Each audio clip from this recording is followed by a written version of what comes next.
Hey guys, welcome back to the Joy of Wrenching. My name is Les and I'm your friendly neighborhood mechanic. Today in the shop I got this gorgeous 2020 Ford Ranger. It's only got 74,000 miles on it, little 2.3 liter, but it's already got a check engine light on it. So the code that it's throwing is a P0139C for the exhaust gas recirculation pressure sensor. And the symptoms it has is while you're driving along at 30 to 40 mile an hour, just cruising along, it kind of stutters and bucks and kind of almost makes it feel like a misfire. I want to go through this today, show you how to diagnose the problem and then how to fix it. So come along and let's get into it together.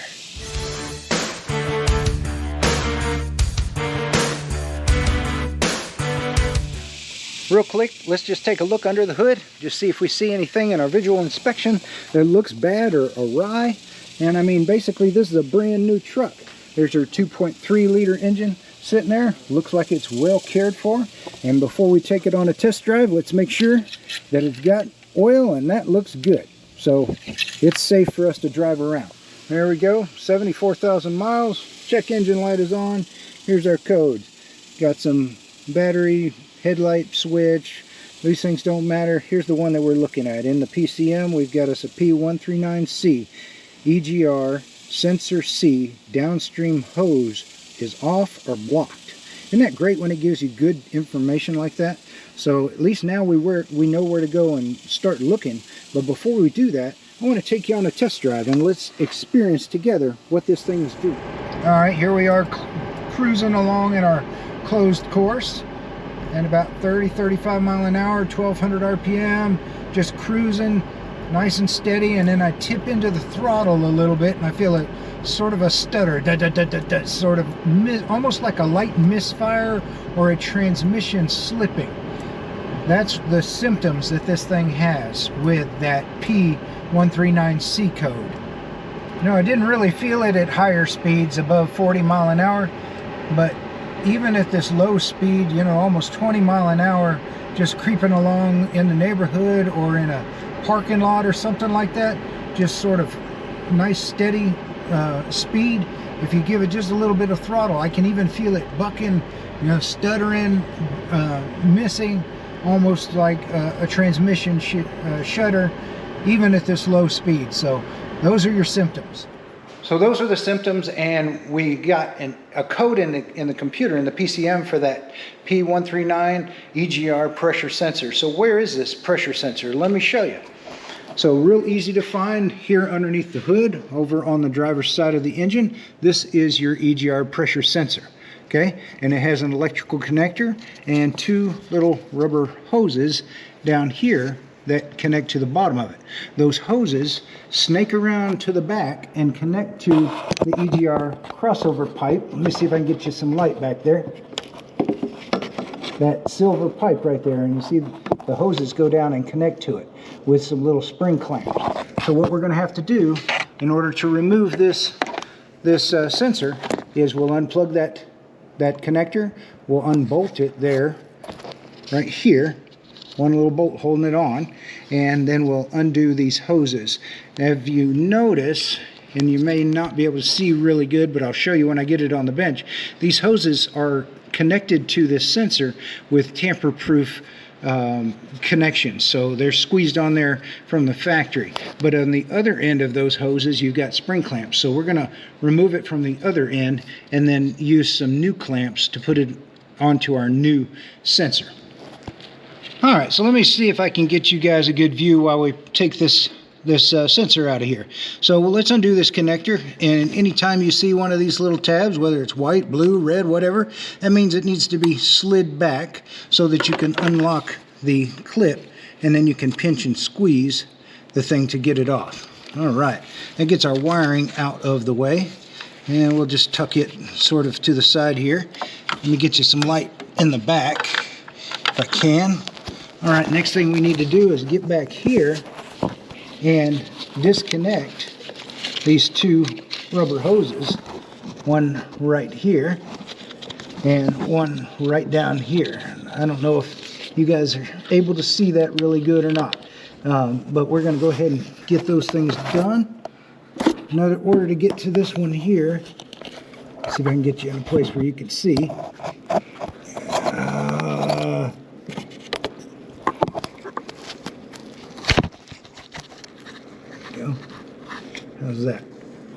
There we go. So to get this hose here, I got some little right angle needle nose. Try and come in here and grab hold of this little spring clamp ears, squeeze it, and work it back, or work it around to where I can get a better grip on it, one way or the other. There we go. And then we'll work this thing back as best we can. There we go. And I'll put these clamps back in a more accessible position when I get done.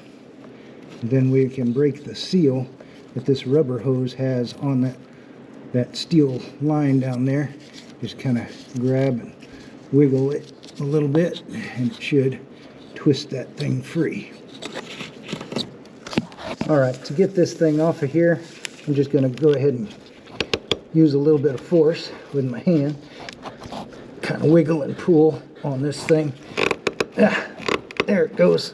I can feel it coming. I know you guys can't see really good, but I'm trying to get you the best view I can. There we go. So there's that one. And now we can do this other guy right here next to it and get us a spring clamp loose, and then we'll just slide it up off of that hose as well. It's really hard to get back behind here to get those hoses off because the sensor itself is actually in the way. So I'm going to remove this sensor by removing the bracket and the sensor as one unit, or you could just remove the sensor off the bracket. If you decide to remove the whole thing, you just undo this one bolt, 8mm. If you want to take the bracket or leave the bracket on and take the sensor off the bracket, it's this bolt right here, which is an 8mm head, 10mm nut. We're going to do it with the bracket. 8mm bolt. I don't want to lose it, so I'm going to stop there and back it out by hand so I can keep my hand on it. Ask us how we know these things, right? There we go. I'll set that aside, and now we have the whole thing moved out of our way. That'll give us much better access back here to the other end of our hoses so that we can undo them. So with our sensor now out of our way, you can really see much better down here where you need to be to get these spring clamps loose. So I've just pinched and squeezed this spring clamp and moved it up from its position where it was down here closer to the pipe. That way I can wiggle and pull on this last hose, and it actually came off relatively easy. So there we go. Let's get out of here so you can see better. And there it is. So here's our offending part, and here's your part numbers if you want to get a Ford part. But as I mentioned, you've got spring clamps on this end attaching it to that steel line, so you can undo these. But this side here, these are crimped on, so these don't come off very easily. We're going to have to reuse these hoses. They don't come with the aftermarket, at least. If you just buy the sensor by itself, they don't come with these hoses. You can go to Ford and get the sensor with the hoses attached to it. It's just way more expensive. And we're going to try the aftermarket version, and I'm going to replace these with some regular worm clamps. Alright, so here's our sensor that we took off with the hoses, and we went ahead and just left it on the bracket for now, but we'll go ahead and take it off the bracket here and swap that bracket over to our new sensor. Looks very similar, except that this is not a Ford Motor Company part. This is an aftermarket part. And I'll put links in the description to all these things that come in handy for this job. But you're going to need a new sensor and a couple of worm clamps, because we're going to be replacing these connections on the new sensor. So I'm going to go ahead and remove this sensor off the bracket. The way that we do that is with this, just by removing this bolt. It's an 8mm head here and a 10mm nut. So I'm going to hold the back with the 8mm wrench, and then I'm going to take my socket and get this nut off of here. And of course I can't do that while I film, so I'm going to do that and bring you right back. Alright, well, I got you set up on this little tripod here. That'll make it a little easier for you to see what I'm doing. There we go. I'll go ahead and take this old sensor off of this bracket, and interestingly, this is, see, kind of got an oblong shape to it, so it's kind of grips onto that stud, so it wasn't super easy but not super hard to get off. And then the new sensor is going to go in its place, and it looks like it's got a little bit of a ledge that it sits against right there. And we'll go ahead and get our nut started back in place.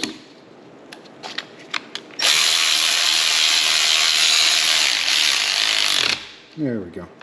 And it doesn't have to be gorilla tight or anything, just, you know, to where it's snug like it was. There we go. All right. Now, next thing we need to do is we need to transfer these hoses over to our new part.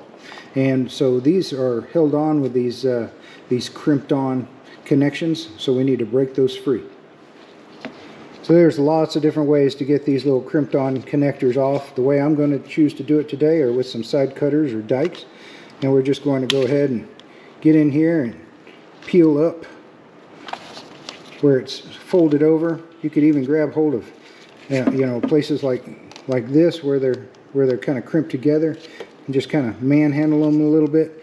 The only thing you got to be careful of is, you know, these nipples on here are plastic, so if you work this too hard, you could snap those off.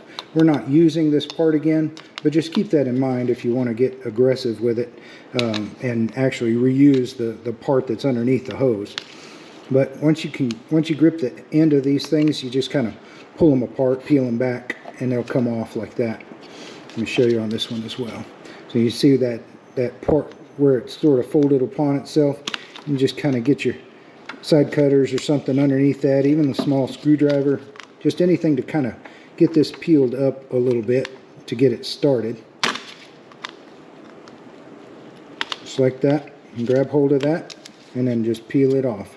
Just kind of peel it back like an onion, and then these things will kind of get out of your way. There we go.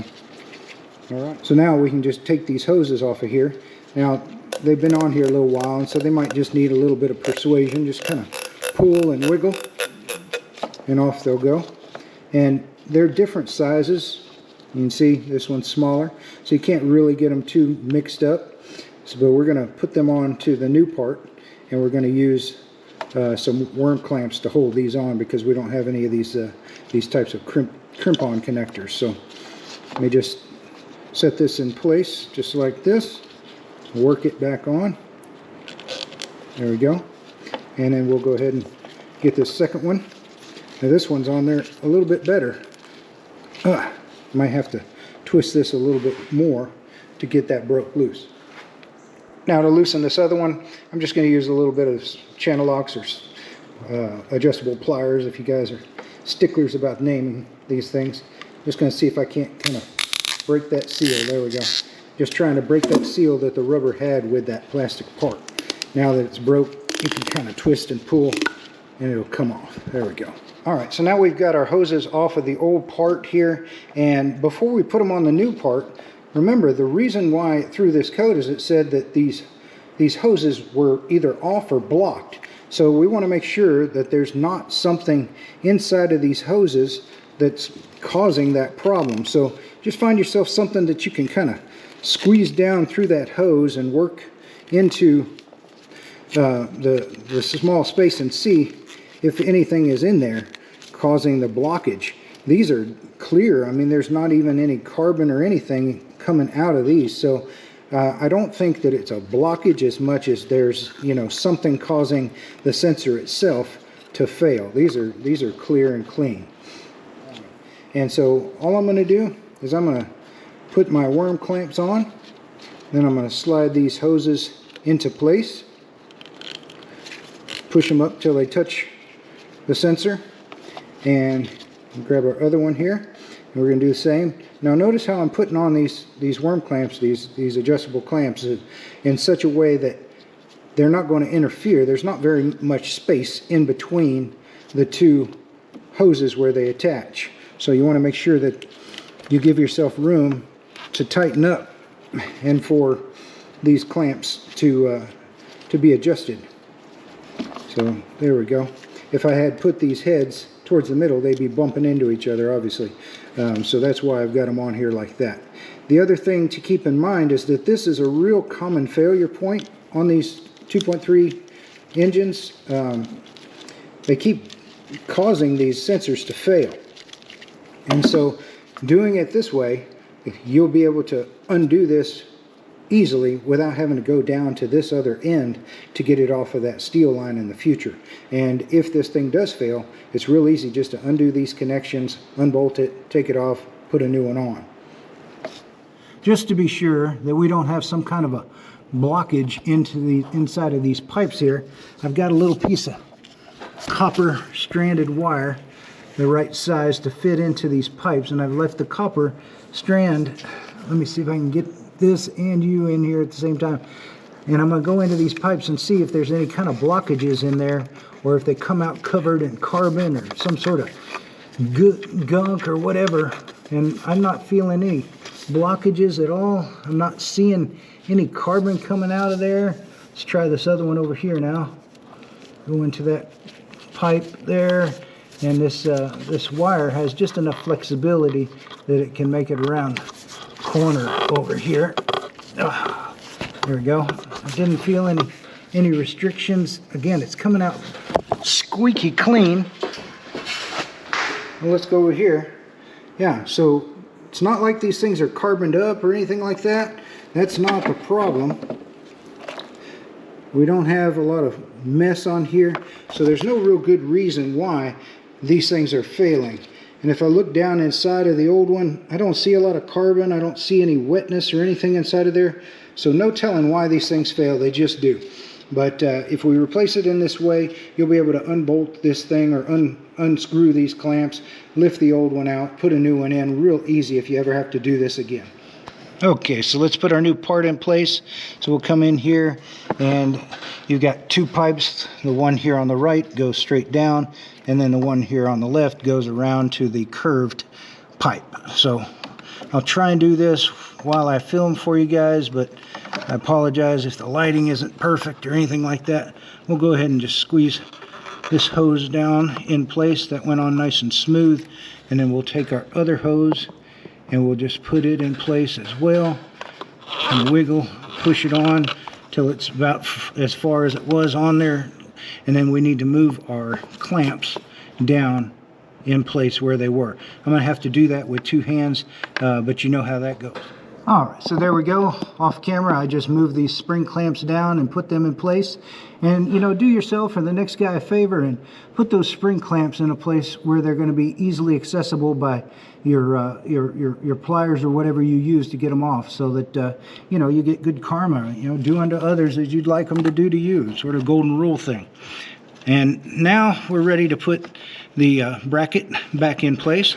And so it's got to just come up in here, and looks like there's a little bit of a nub there that it sits on, and it's held in place with that 8mm bolt. So let me get that bolt and we'll put that on next. Alright, so let's go ahead and put our bracket and our sensor back in place. So come up in here, and there's that little plastic nub right there. It fits into the bracket, and then the bolt will hold it in place. And this is really hard to do with one hand, but I'm going to try. There we go. We got her started. And just line her up like so. And then we'll tighten this 8mm bolt. There we go. Let's get in here and tighten that up. Make sure that the bracket's on there straight. There we go. Again, doesn't have to be gorilla tight. Perfect. What's left, guys? What's this? We got to plug it in. Don't forget to plug it in. So get your connector, slide that in place until you hear that satisfying click that it's locked in place, and then slide your locking clip forward and then give it a little tug, make sure it won't come off, and that's it. So this part has been replaced, and we've already checked all the hoses. We checked everything is nice and clear, so hopefully this will cure our issue. Let's go find out. Alright, so now that we've done our repair, we'll go ahead and clear our codes. We're not going to reset any keep alive memory or any of the learnings or anything like that. We're just going to clear the codes, and then we're going to go for a ride, and let's see how this thing feels. So everything's cleared out, everything's normal, so let's go see what we see. Alright, here we are on the same closed course. Get up here 30-35 mile an hour again, just kind of cruising along, 1200 RPM, tip into the throttle a little bit. And no more bucking, no more stuttering. So I think we got us a fix, guys. So if you're having this issue where you're just cruising along nice and slow here and you feel the car stutter, bucking, and you're getting a code especially for that EGR pressure sensor, try and change that thing out. Check those hoses, make sure there's no blockage, and hopefully this will help you too. Here we are at our real slow speed, same thing, no more bucking, everything's feeling much better. I think we got us a fix. Alright, so after a good long test drive, ran the codes again, all clear in the PCM. The only thing left is some goofy battery monitoring thing. So all good, looks like it's going to be a good fix. 74,000 miles and that part has already failed. And if you have this issue, there you go, that's how you do it. Well, there we go, she's all fixed up. And so if you've got one of these 2019 and up Ford Ranger pickups, especially if it's got that 2.3 liter in it, and it just doesn't feel really smooth as you're accelerating, or maybe while you're cruising along at low speed or sort of that 30 to 40 mile an hour range, and it's kind of got the herky-jerkies and it's kind of stuttering and stumbling on you, especially if it's throwing that P0139C code. Man, I tell you, that pressure sensor on the EGR that I just showed you how to replace is probably your problem. As you can see, it's not too hard. You can do this. I have faith in you guys. Hey, if this helped you out, do me a favor, help me out too. Hit that subscribe button so that I can help other people. I really appreciate that, and I appreciate you guys' time. I'll put links in the description to the parts and all the other stuff that I might have showcased here, and I hope to see you guys again on the Joy of Wrenching real soon. Y'all have a wonderful day. God bless.